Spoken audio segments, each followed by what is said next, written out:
What's up, Switzerland? It's your boy Masspike Miles, and you're locked in the Aightgenossen right here. Make sure you keep it locked. Don't go nowhere. Here.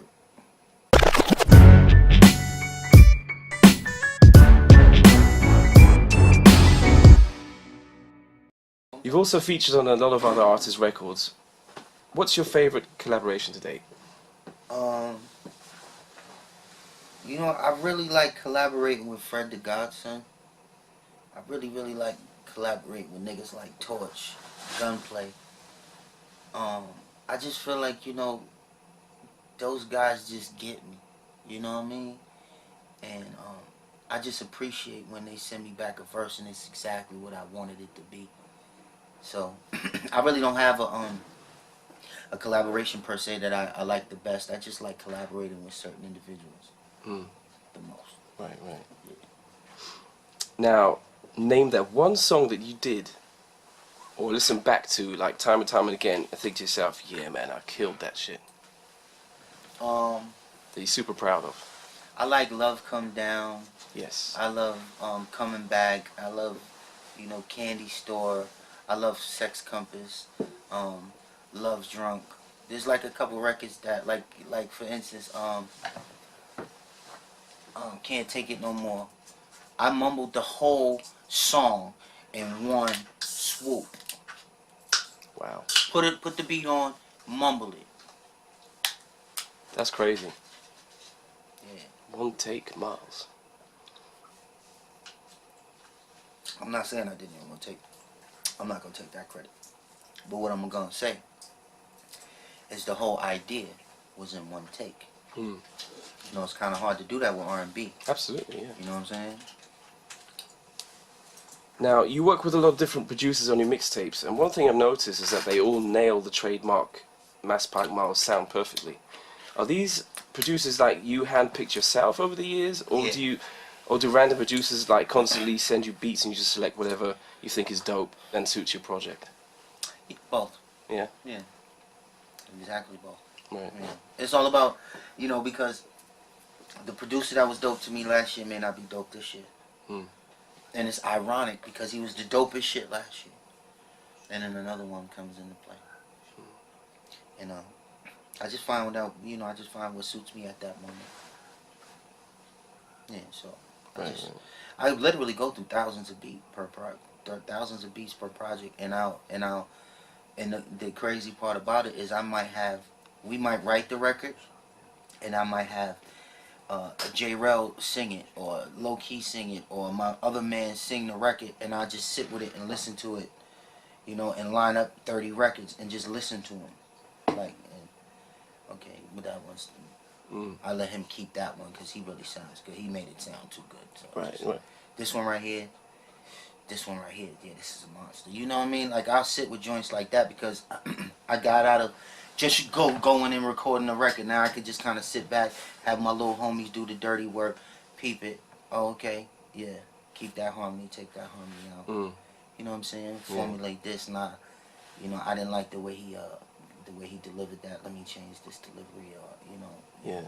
I can really dissect it that way, opposed to me doing it. Because one thing I hate doing is doing it and then going to redo it. Fucking hate that. I'd rather just avoid the record all around if I got to redo it. Right. This shit aggravate me. Now, if I remember correctly, you signed to MMG in 2009. Is what you said, right? Or was it 2008? 2009? November 2008. 2008, okay. And now you're also signed to Def Jam. You're incredibly talented with so much potential to be a huge name in R&B. Your music and video output is very consistent.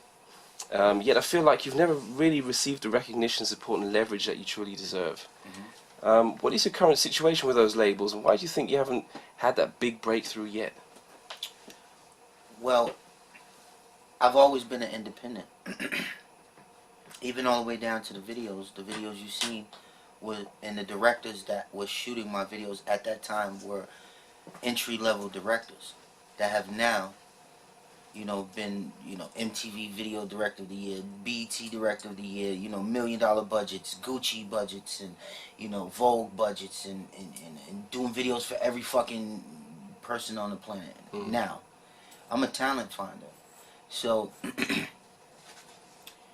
I wanted to always have my own foundation of artists, producers, writers, arrangers, artist developers, managers, you know, my own studio, something that I can call my own. And during you know, 2012, I just started developing this clique called the Inkwell, and we just started writing and doing a lot of production for people all over the world. And since then, we, you know, we wrote countless hits, and that's what I've been focusing on. And that's the reason why, you know, certain things haven't transpired, because when my wife became pregnant, I said to myself, do I want to stay on the road? I was on the road for 2 years straight. Lil Wayne, 2 Lil Wayne tours back to back, on tour with Nicki Minaj, different people, all over, you know, African tours and shit. And I wanted something different. You know, I wanted to be in control of my life. Right. You still have a good relationship with MMG though? Oh, I love him. Because someone asked me on Facebook to ask you this: why you weren't featured on the last Self-Made albums and Rick Ross's album? I wasn't featured on any Self-Made albums. Yeah, exactly. Yeah. That's when I decided to take my step to another, to do my thing. Right. You know, and that's when like Omarion came, and that's when like Meek Mill came, Wale came. I wanted to take my situation to somewhere else, because there was the new Maybach and there was the old Maybach, and I didn't want to get caught up in the limbo. And there was no disrespect to Wale, Meek, or Rose. It was just, I wanted to do me. You know what I mean? Was it like a creative difference? No creative anything. Because I think your sound stands out like amongst 1,000 R&B singers right now, and it's totally different from what Omarion is doing. So I was thinking, because you're very pure with your R&B sound, maybe it doesn't fit the format that MMG, you know, trying to promote at this point. It could be. I don't know. I just decided to just go my own direction. It wasn't like I got dropped from the label, or, you know, you never heard that. You never heard nobody say he got dropped from the label. Yeah. That's why people are asking right now. You didn't hear anything like that. That's still my brother.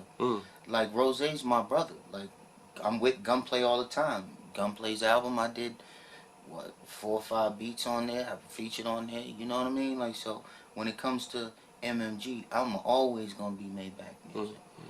But my thing is it's the Inkwell. Right.